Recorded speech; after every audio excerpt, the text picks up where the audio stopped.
जी हां, तो टीवी पर पहली बार पुतिन का परमाणु प्लान, और ये प्लान क्या है इस पर ही करेंगे बात। नमस्कार, मैं हूं आपके साथ रवि मिश्रा।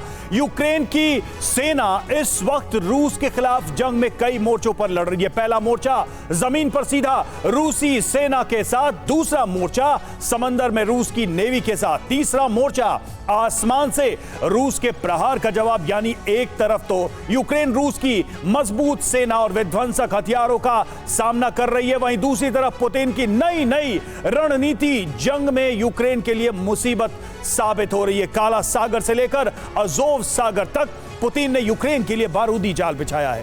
पूरी खबर का तस्वीरों के साथ विश्लेषण करेंगे, लेकिन उससे पहले शुरुआत करेंगे इस वक्त की बड़ी खबर के साथ। तो टीवी पर पहली बार पुतिन का परमाणु प्लान अब सामने आ रहा है। यूक्रेन में रूस के भीषण हमले जारी हैं। बड़ी खबर आपको बताते हैं, ओडेसा में ड्रोन और मिसाइल से हमला हुआ है।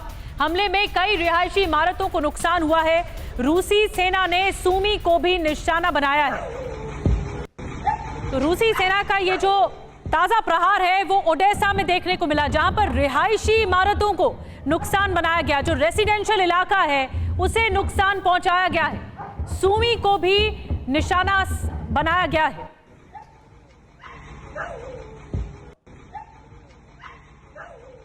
तो ये बारूदी प्रहार किया गया है यूक्रेन पर। एक और कदम आगे बढ़कर रूसी सेना कहर बरपा रही है। और कहां किया गया आपको बताते हैं। ओडेसा, खेरसोन, सूमी, शाही ड्रोन से यहां पर अटैक किया गया है। इन तीनों इलाकों में 21 हमले हुए हैं। भारी तबाही मची है। कई जगह आग देखने को मिली है, आगजनी देखने को मिली है। 7 लोगों की मौत भी बताई जा रही है। इमारतों को बहुत ज्यादा नुकसान पहुंचा है, यानी जो रेसिडेंशियल इलाके हैं वहां पर सबसे ज्यादा नुकसान पहुंचा है। और एक बड़ी खबर जल्दी से बता दें आपको, वॉर जोन से जो सामने आ रही है, किस तरह से एक तरफ तो यूक्रेन का काउंटर ऑफेंसिव चल रहा है, तो दूसरी तरफ रूसी सेना कहर बरपा रही है। यूक्रेन में रूस के भीषण हमले हो रहे हैं। हमारे साथ तमाम खास मेहमान मौजूद हैं। Major general retired Brajesh Kumar ji हमारे साथ बातचीत करने के लिए मौजूद हैं, रक्षा विशेषज्ञ के तौर पर। Air marshal retired Rajesh Kumar ji हमारे साथ मौजूद हैं, रक्षा विशेषज्ञ के तौर पर। कॉमोडोर रिटायर्ड अतुल भारद्वाज जी हमारे साथ मौजूद हैं।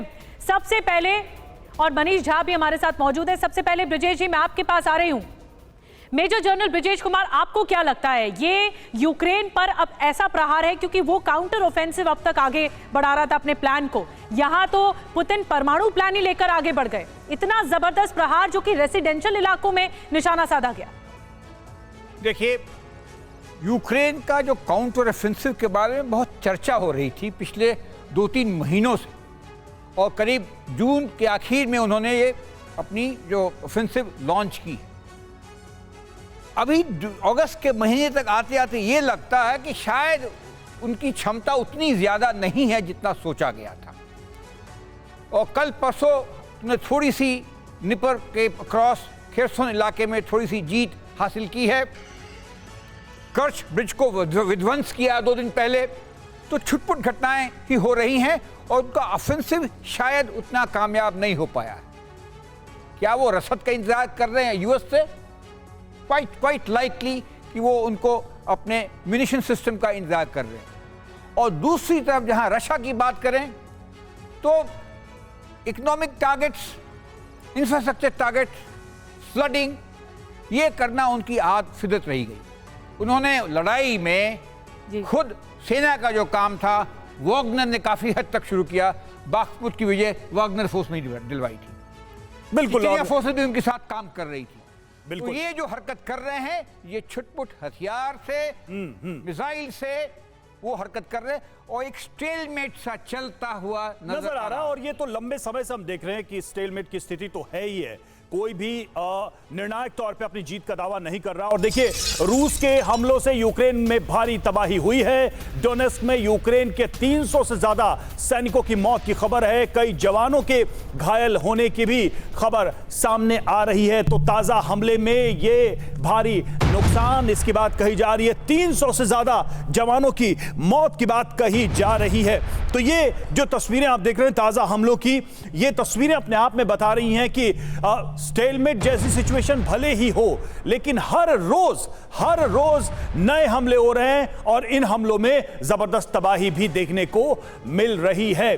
तो पुतिन की अगस्त क्रांति, यूक्रेन में बरसी तबाही, ये तबाही किस तरीके की है, कितनी बड़ी है, जल्दी से उस पर नजर डालते हैं। डोनेस्क में रूसी सेना का भीषण हमला हुआ है और ये यूक्रेन को एक तरीके से एक और चोट देने की कोशिश है। यूक्रेन के 300 से ज्यादा जवानों की मौत का इसमें दावा किया गया है और रूसी सेना ने 6 जगहों पर हमले किए हैं, 6 जगहों को टारगेट किया है, उसको हिट किया है। यूक्रेनी सेना की 4 इकाइयों को निशाना बनाया गया है। बड़े नुकसान की पहले से ही तैयारी थी, चाहे वो उन नंबर्स की बात करें जिन टारगेट को हिट किया गया है या फिर नुकसान का जो दावा है उसको हम उसके वॉल्यूम को देखें तो। और देखिए, इस बीच एक और अपडेट है, रूस यूक्रेन के बाद एक और वॉर फ्रंट खुला। बेलारूस और पोलैंड के बीच जंग की आशंका। बेलारूस बॉर्डर पर 10,000 सैनिक भेजेगा पोलैंड। जंग की आशंका के बीच सैनिक बढ़ाएगा पोलैंड। तो पोलैंड से लगातार टेंशन बढ़ती नजर आ रही है। बेलारूस और पोलैंड के बीच जंग के आसार बढ़ते नजर आ रहे हैं। और आपको बता दें कि जंग के आसार क्यों बढ़ रहे हैं और ये एस्केलेट क्यों हुआ है। बेलारूस पोलैंड बॉर्डर पर आखिर अब स्थिति क्या है? क्या यहां पर परमाणु बवंडर आने वाला है? पोलैंड और बेलारूस के बीच जबरदस्त तनाव है। दोनों देशों के बीच युद्ध की आशंका बढ़ गई है। बेलारूस सीमा पर 10,000 जवान भेजेगा पोलैंड। अब पोलैंड की तरफ से ये एस्केलेशन हो रहा है। पोलैंड को बेलारूस से हमले की आशंका है, इसलिए अपने डिफेंस में वो तैयारी कर रहा है। बेलारूस से वैगनर लड़ाके भी कर सकते हैं हमला। पोलैंड ने बेलारूस पर लगाया था घुसपैठ का आरोप भी। वहीं पोलैंड में 2 किलोमीटर अंदर तक घुस गए थे बेलारूस के हेलीकॉप्टर। तो हमारे साथ खास मेहमान लगातार बने हुए air marshal retired Rajesh Kumar ji, मैं आपके पास आ रही हूँ कि आप क्या समझते हैं ये जो पोलैंड की तरफ से लगातार आगे अग्रेशन दिखाया जा रहा है वो जवाबी कार्रवाई है और इससे निपटने की तैयारी है कि बेलारूस कहीं आगे कदम बढ़ा न दे, हमला न कर दे?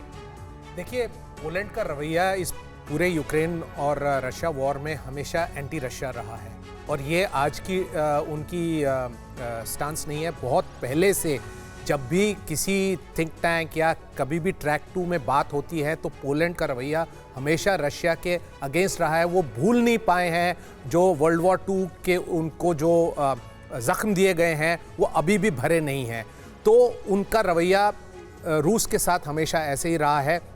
ये जो बेलारूस के साथ छुटपुट जो घटनाएं हो रही हैं उसको संभालने के लिए ज़रूर उनको ट्रूप्स भेजने पड़ेंगे, क्योंकि अपनी सिक्योरिटी जो वो सोचते हैं कि हमारी सिक्योरिटी हमारे हाथ में ही है, हम नेटो के मेंबर भी होंगे, लेकिन बाद में जो है हमें खुद ही अपनी रक्षा करनी है। लेकिन अभी मैं नहीं सोचता हूं कि बेलारूस और हालांकि बॉर्डर पे आप जितनी मर्जी तैनाती कर दें, ठीक है, लेकिन उनके बीच में अभी युद्ध छिड़ने की स्थिति नहीं आई है। लेकिन सर टेंशन तो एस्केलेट हो ही रहा है, जो है वो एक्टिवेट हो जाए, तनाव तो बढ़ ही रहा है। और ऐसे में जब इस रीजन में पहले से ही एक वॉर चल रही हो, अगर 2 और देश इंगेज होने की तरफ बढ़ रहे हैं तो ये अपने आप में चिंता की बात है। और देखिए, काला सागर में फिर से भीषण तनाव है। रूसी फायरिंग से दहला काला सागर। कार्गो शिप पर रूस की गोलीबारी। हेलीकॉप्टर K-29 ने रोका जहाज के अंदर घुसी रूसी फौज। तो रूस की तरफ से समंदर में भी एक्शन देखने को मिल रहा है। कार्गो शिप पर रूस का ये एक्शन, रूस की गोलीबारी नजर आई है। और साथ ही ये भी खबर सामने आ रही है कि K-29 ने इस जहाज को रोका और साथ ही रूसी फौज, रूसी सेना इस जहाज के अंदर घुसी।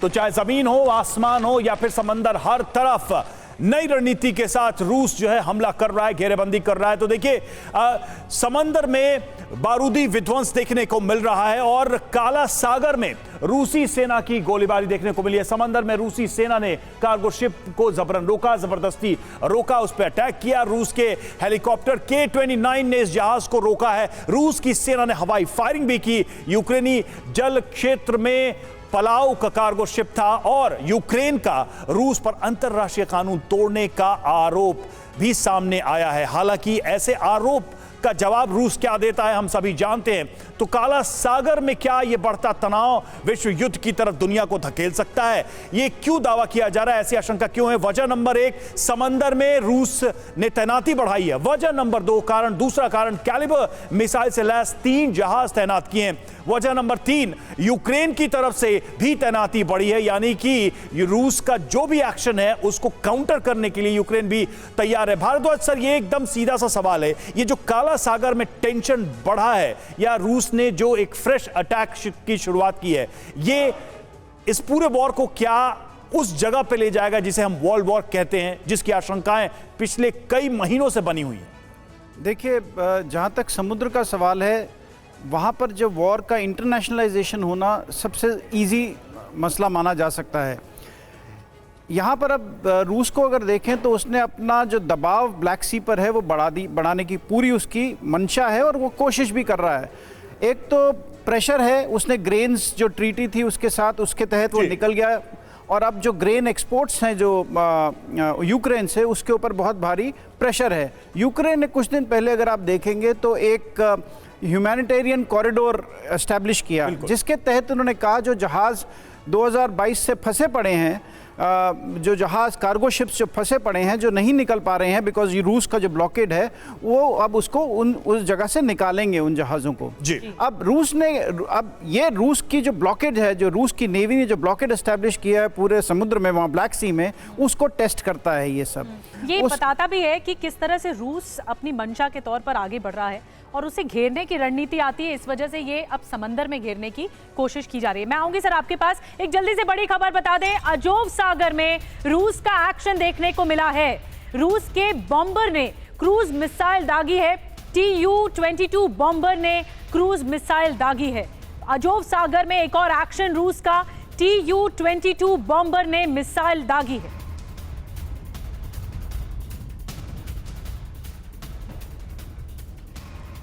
जी हाँ, तो अजोव से काला सागर, आपको बता दें कि अजोव से काला सागर रूस का क्या ये भीषण प्रहार है। काला सागर, अजोव सागर, रूस ने कड़ी सुरक्षा के बॉम्बर ने उड़ान भरी, कैलिबर से लैस जहाज तैनात किए गए, क्रूज मिसाइल यहां से दागी गए। तो दोनों हम सागर के बारे में आपको बता रहे हैं कि क्या क्या हुआ है, कि रूसी प्रहार ने क्या किया है काला सागर में और क्या किया है अजोव सागर में। और एक और बड़ी खबर जल्दी से बता दें, यूक्रेन में तबाही मचाने की तैयारी में रूस ने यूक्रेन सीमा में भेजे विध्वंसक हथियार, ट्रेन के जरिए सीमा पर भेजे गए हैं हथियार। तो ट्रेन के जरिए, ये देखिए हम आपको रेलवे लाइन दिखा रहे हैं, इसी ट्रेन के जरिए हथियार भेजने का काम किया गया है। सीमा पर भेजे गए, बॉर्डर्स पर हथियार भेजे गए।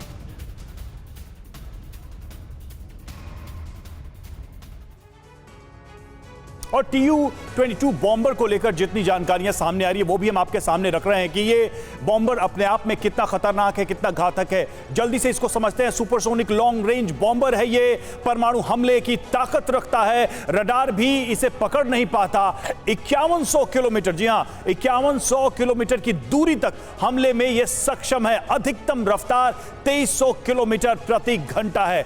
तेज रफ्तार के साथ ये हमला करने में सक्षम है। राजेश सर, ये जो बॉम्बर है इसके बारे में आप क्या दर्शकों को बताना चाहेंगे? ये तो बेसिक बातें होंगी, लेकिन ये जो वॉर है, ये जो युद्ध है, इसमें ये किस तरीके से एक बेहतर मैनिपुलेशन में काम आ सकता है, बड़ी स्ट्रैटेजी में ये सहायक हो सकता है? देखिए, ये जो बॉम्बर्स हैं बेसिकली तो स्ट्रेटेजिक पर्पस के लिए होते हैं, न्यूक्लियर वेपन से लैस होते हैं और इनका जो प्राइमरी मिशन होता है वो जो है न्यूक्लियर वेपन्स को डिलीवर करना होता है। लेकिन अब कई ऐसी मिसाइल्स हैं जो न्यूक्लियर भी होती हैं और कन्वेंशनल भी होती हैं, जिनको हम ड्यूल यूज़ कहते हैं। तो उनकी ये मिसाइल सिर्फ इन्हीं बॉम्बर से ही लॉन्च की जा सकती है। और जब रूस को लगता है कि उनको लॉन्ग रेंज से या उनकी जो शॉर्ट रेंज मिसाइल, क्या ये रूस का ब्रह्मास्त्र है? ब्रह्मास्त्र तो नहीं है, पर एक ऑप्शन है। ऑप्शन है, ठीक है। मैं आपके पास आऊंगी, मैं मनीष आपके पास भी आऊंगी। एक बड़ी खबर है, जल्दी से रवि के पास चलते हैं। बिल्कुल, और रुक करेंगे एक और बड़ी खबर का, जो कि इस वक्त वॉर जोन से आ रही है हमारे सामने। लगातार जिस तरीके से रूस दबाव बना रहा है यूक्रेन में और हमले, फ्रेश अटैक कर रहा है, चाहे वो थल से हो या फिर जल से हो, कहीं ना कहीं यूक्रेन पर दबाव बनाने की कोशिश, और इसी कड़ी में एक बड़े हमले की तैयारी भी रूस की तरफ से समंदर से यूक्रेन पर हमले की ये बड़ी तैयारी है। जी हां, जैसा कि हम आपको बता भी रहे थे, काला सागर में लगातार रूस की तरफ से दबाव बनाया जा रहा है। रूस यासेन पनडुब्बी को विध्वंसक बनाएगा, ये जानकारी सामने आ रही है। पनडुब्बी में जिरकॉन मिसाइल तैनात की जाएगी, उसे लगाया जाएगा और इसके जरिए इसे और घातक और प्रभावी बनाने की कोशिश। तो समंदर में लगातार यूक्रेन के हौसले पस्त करने की तैयारी रूस की तरफ से। तो ये सबमरीन अपने आप में कितने घातक है और जिरकॉन लगने के बाद, जिरकॉन डिप्लॉय होने के बाद और कितना खतरनाक हो जाएगा, इसको भी समझते हैं। कितनी विध्वंसक है यासिन क्लास की सबमरीन, नजर डालते हैं इस पर। न्यूक्लियर पावर्ड क्रूज मिसाइल, जी हां, पनडुब्बी है ये और मालाखित मरीन इंजीनियरिंग ब्यूरो ने इसे तैयार किया। चौथी पीढ़ी के न्यूक्लियर रिएक्टर से ये लैस है, एंटी सबमरीन मिसाइल से भी लैस है। जरूरी बातें क्या हैं अब जो हम बता रहे हैं, क्योंकि एक नया अपडेट ये है कि अब ये जिरकॉन मिसाइल की तैनाती इसमें होगी और ऐसे में ये और घातक हो जाएगा। ये रूस की तरफ से जो बड़ा कदम है समंदर में अपनी ताकत को दिखाने का, ये सीधे तौर पर यूक्रेन को ये मैसेज है कि चाहे जमीन हो, चाहे आसमान हो, चाहे समंदर हो, हर तरफ रूस की बड़ी तैयारी। और देखिए इस बीच एक और खबर, रूस ने यूक्रेन में बिछाई बारूदी सुरंग। यूक्रेनी रक्षा मंत्री अलेक्सी रेजनकोव का यह दावा, बारूदी सुरंग बनी यूक्रेनी सेना की मुसीबत। प्रति वर्ग मीटर पर 5 बारूदी सुरंग है। साफ तौर पे इन सुरंगों का मकसद यूक्रेनी सेना के मूवमेंट को ब्लॉक करना, उनकी रफ्तार को एक तरीके से कुंद करना, कम करना है। तो यूक्रेन में रूस का बारूदी जाल, और यह जाल कैसे बिछाया जा रहा है जरा इस पर भी नजर डालेंगे। यूक्रेन के रक्षा मंत्री रेजनकोव की तरफ से यह बड़ा दावा किया गया है। यूक्रेन के रक्षा मंत्री का यह बड़ा दावा, बड़ा खुलासा क्या है इस बारूदी जाल को लेकर। तो यूक्रेन में रूस की सेना ने बारूदी सुरंग बिछाई है और यूक्रेनी सेना के लिए बड़ी मुसीबत बनी है ये बारूदी सुरंग। उन्हें आगे बढ़ने में काफी दिक्कतों का सामना करना पड़ रहा है बारूदी सुरंग की वजह से। जवाबी हमले की रफ्तार कम हो गई है, स्पीड कम हो गई है और बारूदी सुरंगों की वजह से यूक्रेनी सेना को भारी नुकसान भी हुआ है। यह रेजनकोव की तरफ से ही खुलासा किया गया है। निश्चित तौर पर रूस एक ऐसी रणनीति के तहत काम कर रहा है जिससे कहीं ना कहीं मूवमेंट को रोका जाए। मनीष के पास जाऊंगा मैं। मनीष, ये जो एक रणनीति हमें नजर आ रही है कि रफ्तार को भी पूरी तरह से ब्लॉक किया जाए, हमले हो रहे हैं आसमान से, समंदर से, लेकिन यूक्रेन की सेना जहां जहां आगे बढ़ सकती है उसको भी ब्लॉक करने की कोशिश, और यही दावा खुद रेजनकोव कर रहे हैं। देखिए, पता नहीं यूक्रेन के रक्षा मंत्री शायद ये सोच रहे थे कि जब यूक्रेनी सेना जाएगी तो रूसी सेना उसके लिए वैसे ही रेड कारपेट बिछा के रखेगी जैसा कि जेलेंस्की के लिए यूरोपियन देश या अमेरिका करता है। क्योंकि अभी फिलहाल तो जेलेंस्की ने रेजनिकोव के करियर में या उनके जिंदगी में कांटे बिछा दिए हैं। रेजनिकोव का क्या होगा वो नहीं पता है। एक हफ्ते के अंदर उनके कम से कम 100 ऐसे मिलिट्री कमिश्नर हैं जिनको बर्खास्त कर दिया गया है। बहुत जल्दी रेजनिकोव पर भी करप्शन के चार्जेज में उन्हें जेल जाना पड़ सकता है। उनकी बेटी पर यूरोप में सबसे महंगा घर लेने का आरोप लगा है। वैसी स्थिति में वो अब ये साबित करने में लगे हैं कि देखिए मैं कितना बड़ा देशभक्त हूँ, कि वो बता रहे हैं कि यूक्रेन की सेना की मुश्किल क्या है। अरे भाई, युद्ध हो रहा है, युद्ध में वो माइंस बिछाएंगे ही, वो आपका रास्ता रोकेंगे। और सिर्फ यूक्रेन के ही रक्षा मंत्री नहीं, आज की तारीख में व्हाइट हाउस और पेंटागन में चर्चा हो रही है कि रूस ने जो अपनी डिफेंसिव लाइन तैयार की थी, जिसे सुरोवकिन लाइन कहा जाता है, सुरोवकिन लाइन ऑफ डिफेंस के तहत उन्होंने 10 किलोमीटर की का वो ऐसा डिफेंस तैयार किया है जिसका जवाब फिलहाल अभी यूक्रेन को या उनके नाटो के रणनीतिकारों को नहीं दिख रहा है। और इसीलिए ये बौखलाहट है। और ये बौखलाहट तो है, लेकिन सवाल ये है कि क्या अब जो ये जंग है वो बारूदी सुरंग वाली हो गई है? क्या अब इसके जरिए ये जंग आगे बढ़ाने की कोशिश की जा रही है जिस तरह से रूस प्रहार कर रहा है, या फिर बारूदी प्लान बिछाया हुआ है? एक बड़ी खबर बताते हैं, उसके बाद फिर चर्चा को आगे बढ़ाएंगे। ओडेसा में हमले का नया वीडियो सामने आया है। अब जो ताज़ा वीडियो आया है ओडेसा में आया है। बंदरगाह वाला इलाका, रूस ने कैलिबर मिसाइल से यहाँ पर हमला किया है। ओडेसा में ड्रोन से भी हमला किया गया है। यूक्रेन ने एयर डिफेंस सिस्टम से यहाँ पर ड्रोन गिराया है। मनीष, आप ही ने ये खबर बताई थी और फिर उसके बाद अब देखिए रेसिडेंशियल इलाके को निशाना बनाया जा रहा है। वो इलाका जो कि रणनीतिक तौर पर ओडेसा बहुत अहम है, बंदरगाह वाला इलाका है रूस के लिए भी और यूक्रेन के लिए भी। बिल्कुल सही बात है। देखिए, रात में चाहे सी ऑफ अजोब हो या ब्लैक सी, दोनों तरफ से रूस ने हमला किया था। टारगेट था ओडेसा, और ओडेसा में आज रात भारी तबाही हुई है। 15 ड्रोन के जरिए और 8 कैलिबर क्रूज मिसाइल के जरिए अटैक किए गए थे, जिसकी तस्वीरें हम इस वक्त अपने दर्शकों को दिखा रहे हैं। हालांकि यूक्रेन ने दावा किया है कि उनके एयर डिफेंस सिस्टम ने ज़्यादातर जो हमले किए थे उसको नाकाम कर दिया है। और जो भीषण आग लगने का आप देख रहे हैं, एक रेजिडेंशियल बिल्डिंग पर यह आग लगी थी, उसका रीजन ये बता रहे हैं कि शायद एयर डिफेंस के मिसाइल गिर गए हों। सच्चाई ये भी हो सकती है कि कैलिबर मिसाइल गिरे हो या एयर डिफेंस का हो, लेकिन ये तबाही दिख रही है। पर यूक्रेन क्या कह रहा है? सबसे बड़ा टारगेट यूक्रेन क्या कह रहा है इस पर? यूक्रेन ये कह रहा है कि हमारे एयर डिफेंस ने उनको मार गिराया था और उसी में ये तबाही हुई है। ठीक है ब्रिजेश सर, लेकिन एक सवाल बनता है यहाँ पर कि जो रेजिडेंशियल इलाके हैं, रिहायशी इलाके हैं, बड़े नेचुरल टारगेट बन गए इस युद्ध में। हम शुरू से देख रहे हैं, मतलब right from the beginning of this war ये आरोप रूस पे लगते रहो, और ये इतने समय बीतने के बाद आपने कहा स्टेलमेट की सिचुएशन है, उस सिचुएशन में भी जो रिहायशी इलाके हैं वो निशाने पर है। ब्रिजेश सर, सवाल आपसे।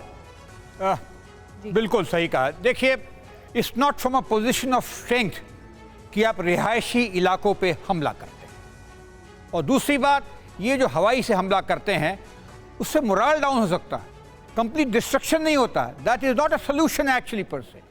Coming back to the earlier point, हमने ब्लैक सी के अंदर देखा पिछले 1.5 सालों में जो लड़ाई चल रही है, कितना यूक्रेन हावी हो गया था।